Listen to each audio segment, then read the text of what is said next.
Pessoal, eu sou a Neuza Maria Pereira Bojiquian, apresentando o programa do Diálogos INEU, que é uma produção do INCT para estudos sobre os Estados Unidos. E aqui nesse vídeo de hoje, a gente continua conversando com a professora Thais Lacerda Matos, que é coordenadora do Latino Observatory, que é um projeto de pesquisa acadêmica vinculado ao nosso INCT e também vinculado ao Departamento de Ciência Política da Unesp, campus de Marília, né? A professora Thais está aqui com a gente mais uma vez para dar continuidade na conversa que nós iniciamos no vídeo anterior.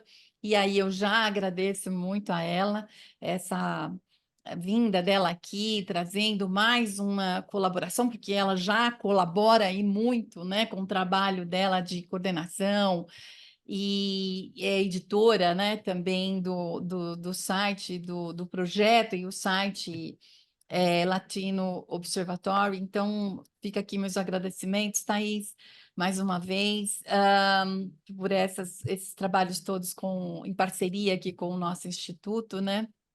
E ela faz esse trabalho com o professor Marcos Cordeiro, que também é nosso pesquisador e que é um grande parceiro, né?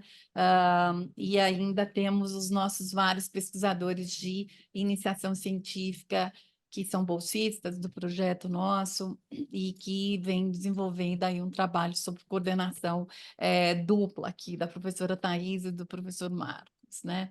Bem, professora Thais, no vídeo anterior, nós falamos sobre os imigrantes de um modo geral, né, de uma perspectiva mais ampla, e o que eles representam em termos econômicos nos Estados Unidos. E apesar dos índices econômicos sobre essa população em geral mostrarem benefícios para o país, isso não tem sido o suficiente, de fato, para desfazer essa narrativa, né, que a gente já comentou no vídeo anterior, equivocada, que pesa sobre os imigrantes nos Estados Unidos. E talvez exista uma diferença entre os imigrantes indocumentados, né, que tem é, uh, essa caracterização, né, tem esse nome, essa denominação, mas ele também é às vezes provocado, né, provoca-se na população de um modo geral dos Estados Unidos um peso negativo sobre esses imigrantes quando eles vêm com esse emblema, né, de serem ilegais. Então, eles são indocumentados, entraram no país muitas vezes documentados, como o professor Coronado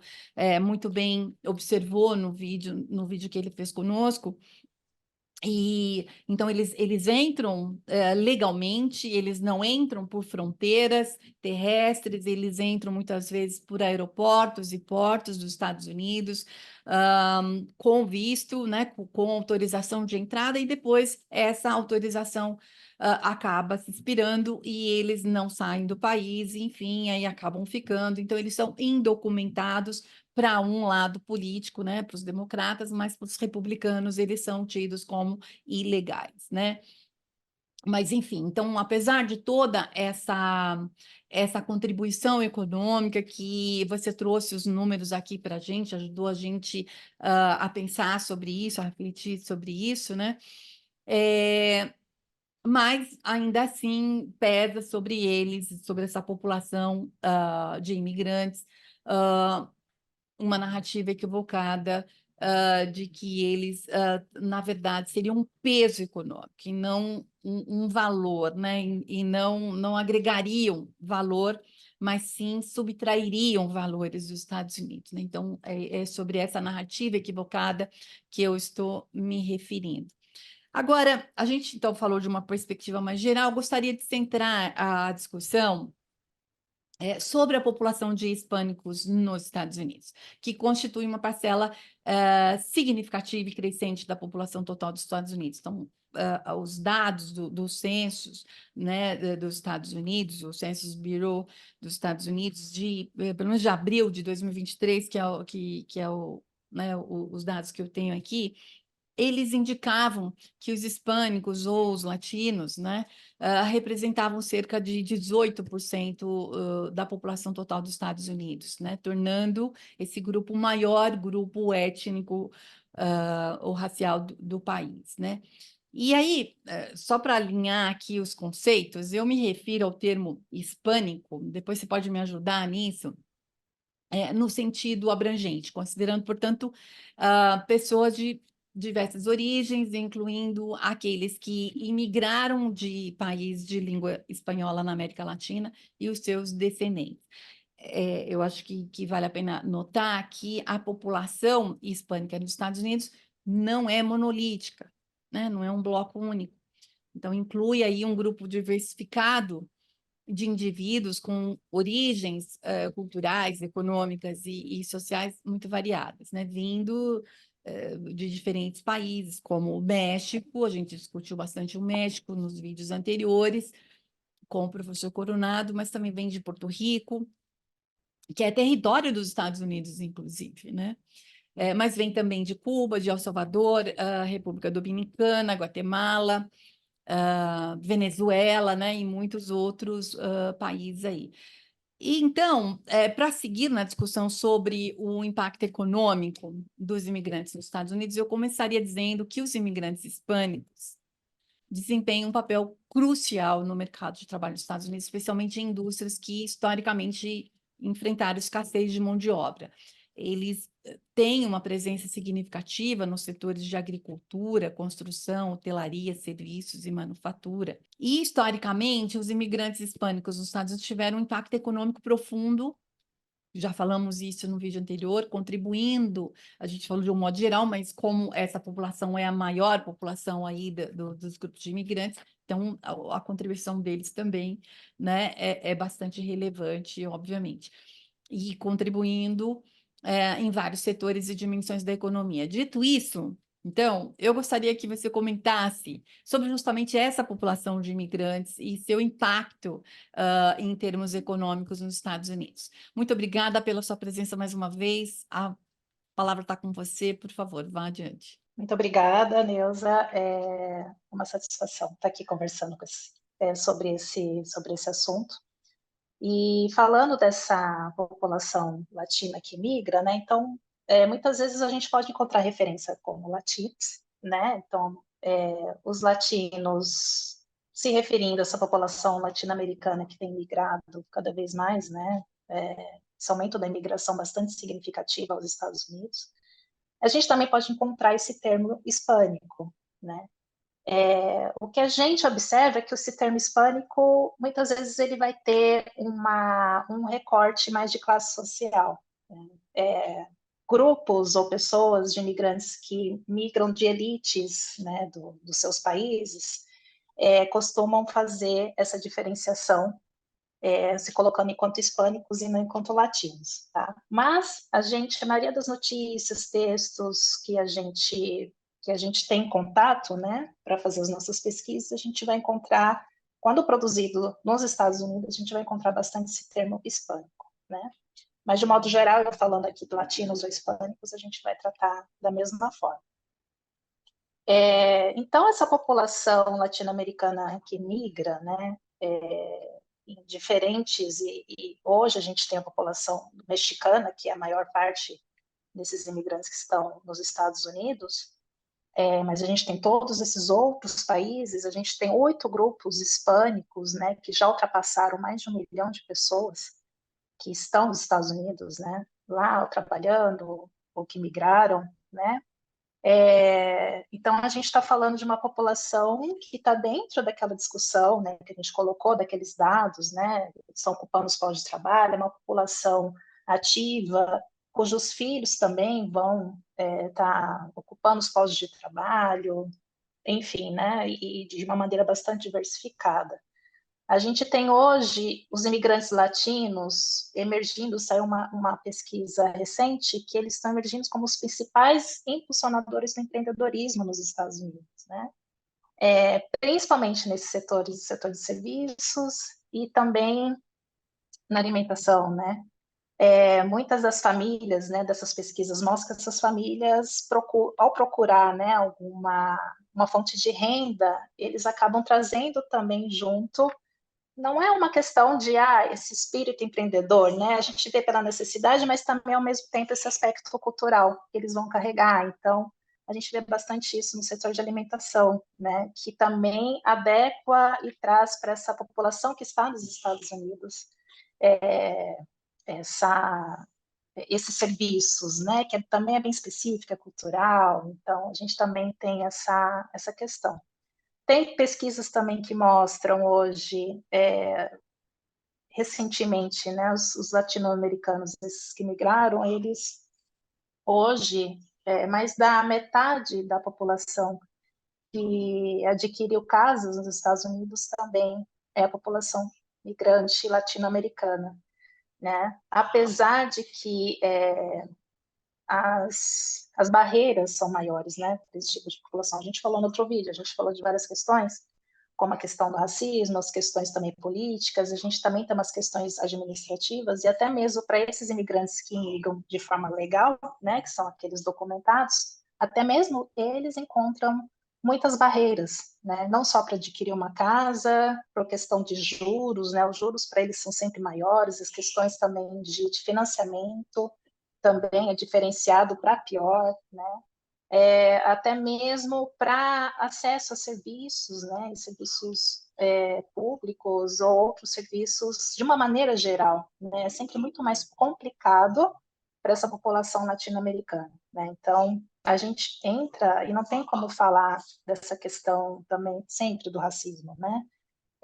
Tanto é que a população latino-americana lá, quando a gente vai buscar pesquisas, né, que mostram alguns dados diversos sobre algumas áreas que falam nos Estados Unidos, né, eles geralmente colocam os latino-americanos junto no grupo da população afro-americana, né? Então, os latino-americanos lá são negros da mesma forma, né? Eles colocam sempre nas mesmas estatísticas, e aí é nosso trabalho de tentar ir lá e procurar quem dessa população que eles chamam de negros, né? Que na verdade eles chamam de pessoas de cor, né? Então, eles colocam as pessoas de cor, como eles chamam, nas pesquisas mesmo que a gente encontra, incluindo essa população afro-americana e essa população latino-americana. E às vezes fica difícil a gente até descobrir quem que é quem ali, né? Então, esse cunho forte racista, ele impede até mesmo que todos esses benefícios e todas essas conquistas que essa população latina almeja e consegue muitas vezes, né, no país, é diferente, né? Todas as barreiras e todos os acessos, a gente pensar desde saúde, aquisição de casa, aluguel, enfim, né? A gente tem também pesquisas que mostram no período da pandemia como isso também afetou muito mais essa população, né? De acesso à vacina e vários outros acessos. Então, é muito complicado, a gente fala de todos esses benefícios e fala do empreendedorismo, né, dessa população que é jovem, que vai estudar e que inicia suas próprias empresas e que diversifica essa economia nos Estados Unidos, mas, ao mesmo tempo, a gente tem uma força opositora bastante grande, né, seja ela política, seja ela em meio ali mesmo da população que não tem informação ou que simplesmente que é resultado muito desse histórico racista, né, que tem nos Estados Unidos, assim como outros países, como países europeus, né, e em vários outros países do mundo. Então, a gente percebe que, apesar disso, né, essas populações continuam migrando, os latino-americanos continuam migrando, e a gente também, e se a gente for também buscar as causas, né? Então, já estou aqui colocando um outro tema aqui, qual a causa, né, dessas pessoas que estão migrando? Então, a gente, desde questões climáticas, de crises climáticas, até de questões, né, de violência, de distúrbios ou de coisas que acontecem politicamente dentro dos seus países, né? Hoje a gente vê o Haiti, que já é uma preocupação aí dos Estados Unidos, onde que a gente vai colocar esse pessoal, vamos mandar para Guantánamo, o que que a gente vai fazer, né? E aí tem pesquisas também que quando se perguntam até para a população nativa, né, norte-americana, do porquê que esses latino-americanos estão lá, a maior parte vai dizer que são por razões econômicas, que nos países de origem são países muito pobres, que eles não têm oportunidades e que então vão buscar essa oportunidade nos Estados Unidos, até mesmo roubando seus postos de trabalho, né? Então, tem essa pesquisa que busca saber dessa população, dos nativos, o que eles pensam, né, desses motivos, né? Então, é bastante complexo, né? A gente muitas vezes, falta muitas vezes dados também, né? A gente, apesar de ter esses institutos, algumas organizações sérias, né, que trazem esses dados para a gente, muitas vezes a gente tem também uma dificuldade no acesso por conta dessas barreiras mesmo, né? E por conta também de muitas vezes não fazer essa diferenciação que a gente está falando que é cultural, muitas vezes não só cultural, mas é regional, colocar todos os latino-americanos dentro, né, de uma massa, né, uniforme, que a gente sabe que não é bem assim, né? Então, esses dados muitas vezes são obscuros. Então, o que a gente tenta é trazer isso e deixar isso mais claro para compreender, né, e hoje, né, que se tornou uma população muito importante, né, não só pelo seu tamanho, mas politicamente falando, não é à toa que a imigração hoje é um tema bastante top aí dos temas, né, dessa disputa da corrida eleitoral para esse ano, né, e que estejam organizando bastante campanhas, né, e colocando recursos, né, para que essa população latino-americana apoie um partido ou outro, né, estão em busca também, porque já perceberam como essa população tem esse impacto, né? Um impacto econômico, mas é um impacto político, são vários impactos que os políticos perceberam e necessitam desse apoio, né? Até mesmo aí para as eleições. É interessante, né, esse lado que você coloca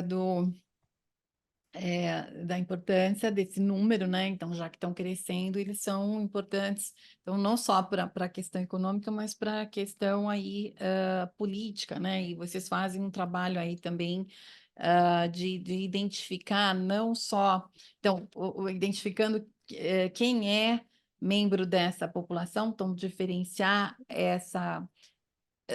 esse agregado que se faz, né, dentro para trazer os dados dos Estados Unidos, coloca-se todos juntos, né, uma população de cor. No entanto, né, são populações diferentes, elas têm necessidades diferentes, ou seja, Uhum. elas mereceriam ser tratados, os dados têm que ser tratados de forma diferente. E aí tem, inclusive, essa questão que a gente já discutiu em outros programas, né, que é do redistritamento, né, que é feito de tempos em tempos, né, dentro dos Estados Unidos, enfim, que tem todo esse viés, né, racista, esse viés aí de interesse, e que parece de alimentar esse equívoco, né? Essa concepção equivocada, pelo menos de não não atribuir o crédito, o devido crédito a essa população que traz, que agrega valor econômico, né? Concreto, mensurável, tal, e deixa, né, menor essa importância, já que eles dão tanta importância ao tal do empreendedorismo, né? Quer dizer, a gente sabe o que é empreendedorismo no Brasil, tem um outro significado e não é nada engrandecedor, né? Agora, dentro dos Estados Unidos, isso é super valorizado, isso é super promovido, tal, e essa população ela vem justamente para entregar isso. Inclusive, você está trazendo dados de que de um modo geral, os imigrantes, mas principalmente os hispânicos, né, que vêm com essas iniciativas com muito trabalho, né, despendendo ali muita energia, não só trabalho, mas o capital, inclusive, né, para você levantar um negócio desse e levar adiante, né, desenvolver isso, empregar outras pessoas, né, que estão ali. No entanto, tudo isso acaba passando sem ser devidamente observado, por conta desse viés cognitivo, por conta não só um viés cognitivo, mas assim, algo construído, né, uma construção social aí deliberadamente, muitas vezes, em muitas regiões ali dos Estados Unidos, né, por muitas autoridades, por muito parte dessa elite governamental, né? nos vários níveis, tanto no nível, a gente vê isso no federal, com o ex-presidente Donald Trump, que tenta uma nova aí eleição, mas também a gente vê isso nas subunidades, né, do federal, né, do país. Então, as autoridades locais, as autoridades estaduais, inclusive, né? Então, isso é uma questão. E, então, fazendo essa observação, né?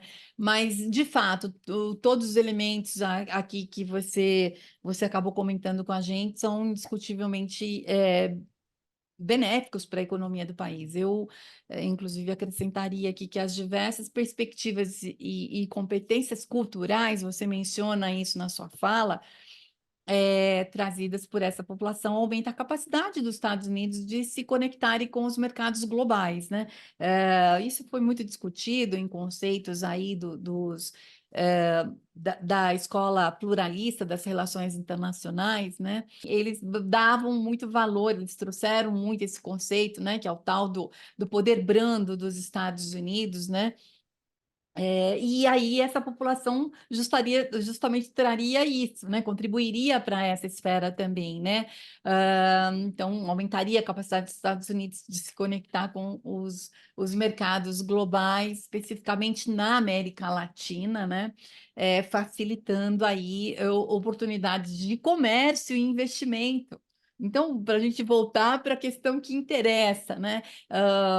Não estamos nem falando de questões culturais no sentido mais abstrato, e esse soft power aqui que seria usado para serem aceitos, né? Os estadunidenses serem mais aceitos. Mas não, estamos falando mesmo de oportunidades de comércio e investimentos que são necessários para os Estados Unidos, né? E conforme também já comentado, essa crescente população hispânica nos Estados Unidos representa um mercado consumidor significativo, né? Com um poder de compra muito crescente que apoia as empresas locais, estimula a atividade econômica e contribui para a criação de empregos. O próprio marketing, né, para este grupo diversificado levou ao crescimento de serviços e produtos especializados, não é, né? Enriquecendo, então, ainda mais a economia dos Estados Unidos. Sim, esse ponto que você tocou bastante importante, dessa questão do poder de compra, eu tenho o dado aqui também da população imigrante de uma maneira geral, né, não específico dessa população hispânica, mas é 1,4 trilhões de dólares em poder de compra, né, que essa população representa. E não por menos, né? Claro que a gente percebe então uma movimentação. Uma coisa é você traçar uma retórica contra a imigração, a outra é você de fato observar esse poder, dessa potência econômica que são os imigrantes dos Estados Unidos, né? A Kamala Harris, por exemplo, há alguns dias ela fez uma visita em alguns estados ocidentais, justamente falando dos ganhos econômicos da imigração, né, para o país, e também tentando, né, se reaproximar dessa população, principalmente a latino-americana, que tem esse peso maior do seu contingente populacional, né, porque não indo muito para essa questão política, mas que perdeu um pouco, né, do seu apoio aí durante os anos. Então a gente percebe que há muitas contradições, né? Então a gente tem sempre que se perguntar de onde vem a informação, do porquê ela vem, as questões das retóricas, né, em discursos, né, em momentos pré-eleitorais, mas ao mesmo tempo estar atento a essas questões, né? Porque isso acaba repercutindo em políticas públicas, em políticas de governo. Então, a gente vê hoje, infelizmente, com o aumento, por exemplo, da altura dos muros da fronteira sul, quando o Trump estava na presidência, a gente também tem uns dados bastante preocupantes de pessoas, do aumento do afogamento, mais de 3.200% de pessoas que se afogaram, buscando alternativas, né, para entrar nos Estados Unidos, né. Então, seria, mais uma vez, né, seria muito mais interessante se essa questão fosse discutida de uma maneira mais elaborada, mais mais relacionado ao que realmente acontece, né? Então, se você restringe, né, e se a gente pensar que a restrição à imigração é prejudicial aos Estados Unidos, isso causa uma série de transtornos e de problemas e que essa população acaba enfrentando, né, até com a sua própria vida, né? Então é muito triste a gente verificar. A gente também verifica que esse discurso, ele, de certa forma, né, como ele é bastante veiculado, eu digo esse discurso dessa retórica anti-imigrante, né? Como hoje a gente tem, as pessoas têm um acesso muito maior, né, às mídias e tudo mais, como até mesmo essa população latino-americana acaba se enxergando, né? Isso acaba também distorcendo. A gente vai pegar pesquisas aí que perguntam, vocês se consideram como, né, liberais ou como conservadores, né? Lembrando que tem essa diferenciação aí de conceito quando a gente está falando de liberais e conservadores aqui no Brasil. Mas quando eles são perguntados, é o segundo contingente populacional atrás dos brancos, dos nativos americanos, que dizem que são conservadores, são mais de 30%, né? Então, ao mesmo tempo que a gente tem essas dificuldades, esses desafios, a população latino-americana, os hispânicos, né, enfrentam dentro do país, ao mesmo tempo eles acabam sendo cooptados, né? E aí seria uma discussão bastante aprofundada, mas são cooptados também por esse discurso, né? Então, seria um ponto aí que eu colocaria, quem sabe, para um debate aí futuro. Muito bom mesmo. Acho que tem muita discussão ainda, né? Vai estar sempre na pauta, não adianta. Acho que política, e a gente precisa esclarecer, né? Ajudar a esclarecer, ou pelo menos pegar esses números e, quem sabe, conseguir aqui entender um pouquinho sobre tudo isso. Muito bom, professora Thais, mais uma vez, o nosso muito obrigada aqui. A gente vai encerrando a nossa conversa, que é sobre esse tema, muito importante, de fato. E eu espero que você volte, né, a conversar aqui com a gente. Vamos estar aqui, a gente segue aqui fazendo nessa parceria, né, com o Observatório. E enfim, também para participar aqui do nosso programa Diálogos, que esse ano de eleição nós vamos estar aqui falando várias vezes sobre isso, né? E aí você já está convidada para voltar, tá bom? Muito obrigada, agradeço, é muito importante, né, essas conversas. Agradeço pela participação no Diálogos, eu estou sempre acompanhando, é bastante importante. E eu fico feliz aí da gente poder traçar mais e mais parcerias, né, que é muito importante também para veicular todas as informações enquanto pesquisadores para toda a comunidade. Então, muito obrigada pela conversa e contem comigo. E pessoal, muito obrigada da minha parte aqui a todos vocês que seguem aqui fiéis conosco aqui comigo, mas com toda a equipe que trabalha aqui com a gente. Eu espero que vocês tenham gostado do vídeo de hoje. E se gostaram, então deixa lá para a gente um gostei, né? Manifesta lá que você gostou, deixa um like, compartilha o vídeo. Se não estiverem inscritos aqui no nosso canal, por favor, não percam mais tempo, vão lá, inscrevam-se porque você sai ganhando, você sabe disso, né? Vocês sabem todos disso que vocês sairiam ganhando com isso, tá? Não é enganação. Então, por favor, vai lá, inscrevam-se e a gente continua aqui no canal, sempre com conteúdos importantes, eu acho que do interesse de cada vez mais gente. Sobre as políticas dos Estados Unidos, né? Então, a gente se vê novamente em breve. Até lá.